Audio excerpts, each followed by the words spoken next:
जिल्हा परिषद रत्नागिरी, पंचायत समिती शिक्षण विभाग Khed, Gharda institute of technology level आणि जिल्हा परिषद शाळा नवीन नंबर 1 यांच्या संयुक्त विद्यमाने आयोजित 53वे खेड तालुका विज्ञान प्रदर्शन पद्मश्री डॉक्टर के.एच. घरडा विज्ञान नगरी खरडा इन्स्टिट्यूट ऑफ टेक्नॉलॉजी येथे आजपासून सुरू झाले।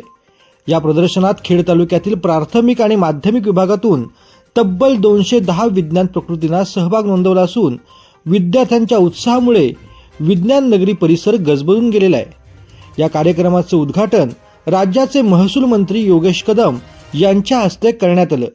यावेळी गटविकास अधिकारी गणेश मंडलिक, जिल्हा परिषद शिक्षण अधिकारी किरण लोहार, घरडा फाउंडेशनचे विश्वस्त सतीश वेंगोली तसेच जीआयटीचे प्राचार्य डॉक्टर प्रमोद पाटील, जिल्हा परिषदेचे माजी बांधकाम व आरोग्य सभापती अण्णा कदम, उद्योजक शैलेश कदम तसेच गटशिक्षण अधिकारी विजय बाईत यावेळेला उपस्थित होते।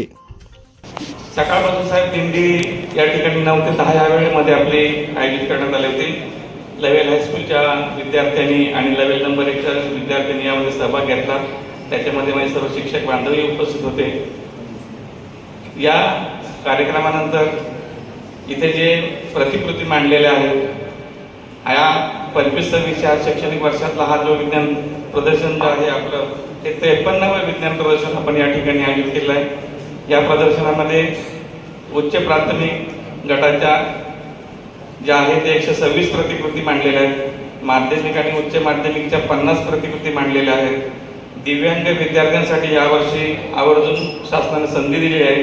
त्याच्यामध्ये प्राथमिकच्या 3 आणि माध्यमिकच्या 6 अशा एकूण 9 प्रतिकृती आहेत। शिक्षकांसाठी सुद्धा संधी दिली आहे, त्याच्यामध्ये 12 प्रतिकृती मांडलेल्या आहेत। माध्यमिक शिक्षकांनी 7 जणांनी प्रतिकृती मांडलेल्या आहेत। उद्याचा जो कार्यक्रम आहे प्रश्न मंजुषा, याच्यामध्ये 35 शाळांनी सहभाग घेतलेला आहे आणि प्रयोगशाळा परिचरांचे 4 अशा 210 प्रतिकृती आणि प्रश्न मंजुषा असा हा भरगच्च कार्यक्रम या ठिकाणी आयोजित केलेला आहे।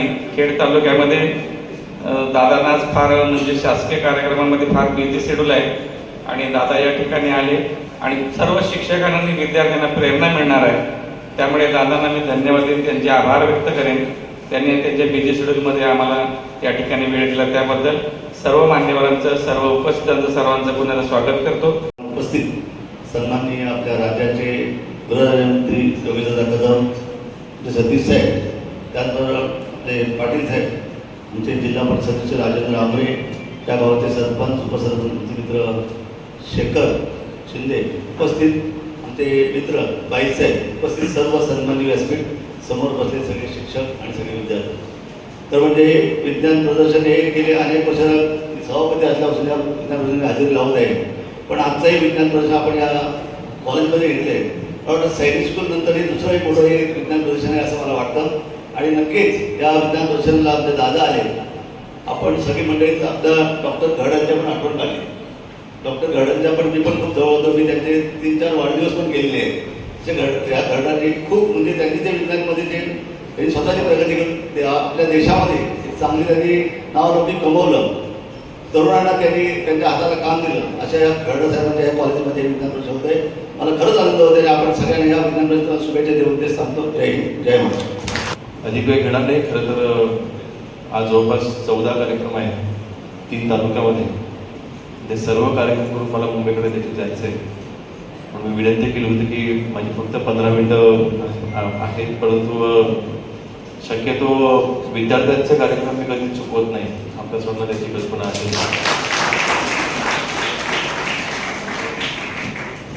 त्यांना मला काही शिकवायला आवडतं असं काही विषय नाही, त्यांच्याकडून बऱ्याचशा गोष्टी शिकायला मिळतात।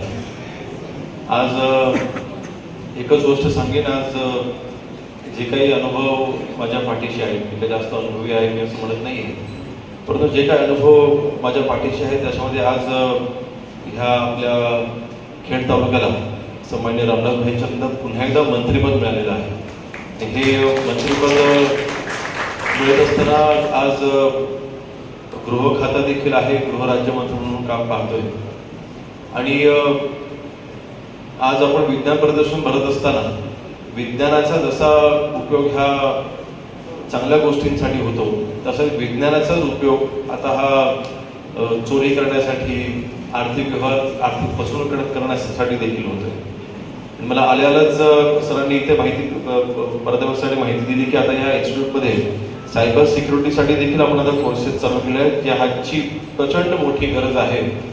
भविष्यामध्ये घरफोड्या आणि पाकिट चोरीचे प्रकार कमी होऊन म्हणजे पुढच्या 4-5 वर्षातच आपल्याला हा बदल पाहायला मिळेल.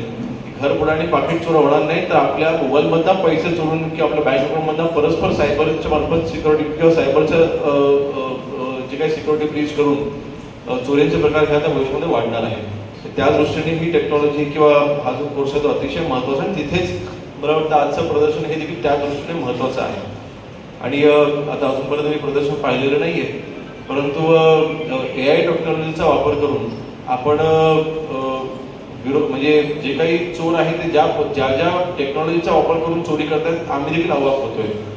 म्हणजे आज योगेश कदमच्या फोनवरती अण्णांचा फोन येणार, असं मला अण्णांचं नाव दिसणार मोबाईलवरती, आणि समोरची व्यक्ती देखील अण्णांच्याच नावाने किंवा त्यांच्याच आवाजाने माझ्याशी बोलणार, आणि माझं काहीतरी ऍक्सिडेंट झालेलं आहे, मी कुठेतरी अडचणीमध्ये मला लगेच 10,000 रुपयाची गरज आहे, असं अण्णाच मला फोन करतात. असं माझ्या फोनवरती अण्णांचं नाव येऊन अण्णांच्या आवाजामध्ये मला कोणतरी व्यक्ती बोलतो, मी पैसे ट्रान्सफर करतो आणि नंतर लक्षात येतो की तो फोन अण्णांचा नव्हताच. म्हणजे एखादा नंबर तुमच्या मोबाईलमध्ये सेव्ह न केल्याशिवाय देखील त्या व्यक्तीचं नाव तिथे येणं, दुसऱ्या व्यक्तीचं नाव तिथे फोन येणं, त्या दुसऱ्या व्यक्तीचा आवाज देखील तिथे हुबेहूब त्या फोनवरती येणं, इतकी टेक्नॉलॉजी फॉरवर्ड झालेली आहे. आपण अनेक आता व्हिडिओज देखील पाहतोय. ते आपण काही दिवसांपूर्वी देखील पाहिलं की कुठेतरी बिबट्या शहरामध्ये शिरला किंवा वाघ तिथे शहरामध्ये शिरला, अतिशय मॉफ केल्याने AIचा वापर केलेले व्हिडिओज देखील आता आपल्याला पाहायला मिळतात. खरं आणि खोटं काय याचा आपण बदल आपण सांगू शकत नाही, हे देखील विज्ञानच आहे. मला वाटतं भविष्यामध्ये अनेक मोठे चॅलेंजेस, अनेक मोठ्या गोष्टींना आपल्याला सामोरं जावं लागणार. त्या अशा परिस्थितीमध्ये जेव्हा असे विज्ञान प्रदर्शन होतात तेव्हा नक्कीच त्याच्यामध्ये आपल्या विद्यार्थ्यांचं टॅलेंट देखील समोर येतच, परंतु ह्या नवीन टेक्नॉलॉजीला आपण देखील काही अनेक गोष्टी ह्या माध्यमातून शिकायला मिळतात. मला वाटतं जेव्हा स्टेट लेवलला आणि राष्ट्रीय स्तरावरती जेव्हा आपण आपल्या विज्ञान प्रदर्शनामधली जेव्हा आपण सादरीकरण जातात तर नक्कीच त्याच्यामध्ये अनेक गोष्टी शिकण्यासारख्या आम्हालाही मिळतात. आज विज्ञान प्रदर्शनाच्या बाबतीमध्ये मी अनेक गोष्टी सांगेन. होय, सायन्स हे महत्त्वाचं आहे. सायन्सच्या शिवाय आपण जीवन जगू शकत नाही हे तितकंच मोठं सत्य आहे. परंतु मला वाटतं आज जर का आपण पाहिलं म्हणजे कधी कधी मी देखील विचार करतो की आज ॲस्ट्रॉलॉजी सारखा विषय म्हणजे आपल्या हिंदू धर्मामध्ये जी काही ॲस्ट्रॉलॉजी आहे या ॲस्ट्रॉलॉजीमध्ये देखील सायन्सच होतं हे आज देखील माझ्या कोणाला हे मान्य करावं लागलं. तर ह्याचं ज्यावेळेला आम्ही स्टडी करतो की ज्यावेळेला आम्ही याचा अभ्यास करतो किंवा ज्यावेळेला ह्याची आम्ही माहिती घेतो म्हणजे शेकडो वर्षापूर्वी म्हणजे एखाद्या गृहाची चाल वर्षभर कशी असते एखादा म्हणजे आपण ॲस्ट्रॉलॉजीचं बघतो ना की आपलं बाबा तुमचं मंगळ आता ह्या ग्रहात आलेलं आहे, मंगळ आता ह्या ग्रहातून बुध आता ह्या ग्रहात आलेला आहे. तो म्हणजे त्या बुध ग्रहाची जी काही स्थिती आहे ती वर्षभर त्यांनी आपल्या जी काही ऋषीमुनी होती त्यांनी ती निहारली आणि त्याचं ऑब्झर्वेशन एक वर्षभर केलं, त्याच्यावरती अभ्यास केला आणि त्याच्यानंतर ॲस्ट्रॉलॉजी तयार झाली. मला त्याच्याबद्दल पूर्ण ज्ञान नाही, परंतु ज्यावेळेस ह्या गोष्टी आम्ही वाचतो किंवा पाहतो त्यावेळेस देखील आपल्या ऋषीमुनींनी कुठल्याही पद्धतीचं इक्विपमेंट नसताना टेक्नॉलॉजी नसताना देखील त्यांनी सायन्सच्या पेक्षाही पुढे जाऊन त्यांनी प्रगती केली आणि आपल्या पुढे त्यांनी ह्या सगळ्या गोष्टी सादर केल्या. आज मला वाटतं अनेक विद्यार्थ्यांनी इथे बिग बँग थिअरी आपण ही ऐकली असेल आणि बिग बँग थिअरी देखील ज्या व्यक्तीने ही बिग बँग ही थिअरी जेव्हा पहिल्यांदा समोर मांडली त्याने देखील भगवद्गीतेचाच रेफरन्स घेऊन तिथे अभ्यास केला, भगवद्गीतेचाच मधून त्यांनी प्रेरणा घेतली आणि ते बिग बँग थिअरी आणली. ज्यांना बिग बँग थिअरी माहिती नाही त्यांच्याकरता सांगतोय ह्या पृथ्वीची निर्मिती कशी झाली याचा शोध शास्त्रज्ञ अजूनपर्यंत घेतात आणि ज्या एका शास्त्रज्ञाने बिग बँग थिअरीची ही थिअरी समोर आणली म्हणजे आपल्या पृथ्वीची निर्मिती कशी झाली ह्याकरिता ह्याचा अभ्यास करण्याकरता त्यांनी प्रेरणा ही भगवद्गीतेमधून घेतलेली आहे. मला वाटतं आपल्या हिंदू धर्मामधल्या अनेक गोष्टी ह्या सायन्स जोडलेल्या आहेत. म्हणून मला वाटतं दोन्ही गोष्टी पाहत असताना आज सायन्स म्हणून आपण टेक्नॉलॉजी म्हणून ह्या सगळ्या गोष्टी पाहत असताना आपल्याकडे ज्या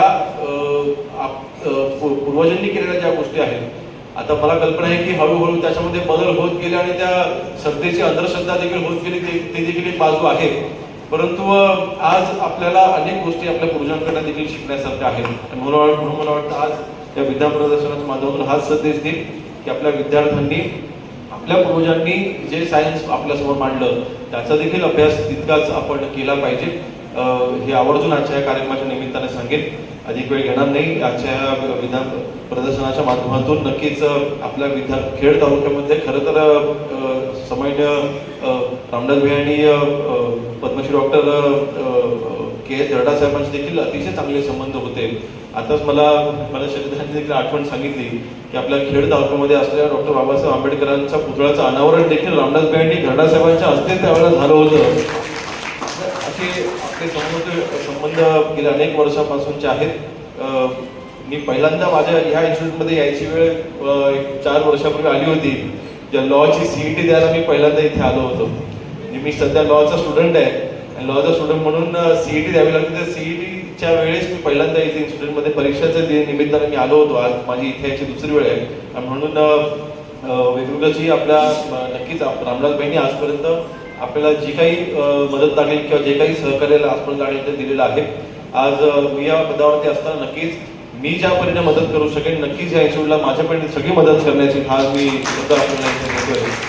एकंदरीत आज एवढंच सांगेन की या विद्या प्रदर्शनाच्या निमित्ताने विद्यार्थ्यांचं टॅलेंट हे आज आपल्या सर्वांच्या समोर येणार आहे.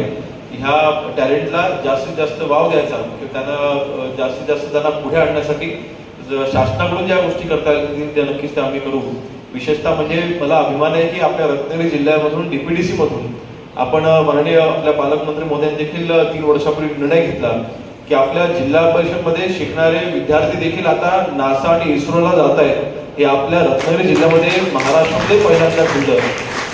मला वाटतं अशा अनेक गोष्टी आहेत ज्या शासनामार्फत आपण करू शकतो. त्याच्याने आपल्या विद्यार्थ्यांच्या समोर अनेक जगामध्ये ज्या गोष्टी घडत आहेत त्या सहजरित्या त्यांना आपण उपलब्ध करून देऊ शकतो. म्हणून त्यासाठी नक्कीच मी प्रयत्नशील आहे. अधिक वेळ घेत नाही. आपण सर्वांना आपल्या खेड तालुक्याच्या शिक्षण विभागाला देखील मी मनपूर्वक शुभेच्छा देतो. येता येताच थोडी नजर फिरवली. उत्तम नियोजन आपण सर्वांनी इथे मिळून केलेलं आहे. आपल्या सर्वांचं मनापासून अभिनंदन करतो आणि इथेच थांबतो. जय हिंद, जय महाराष्ट्र.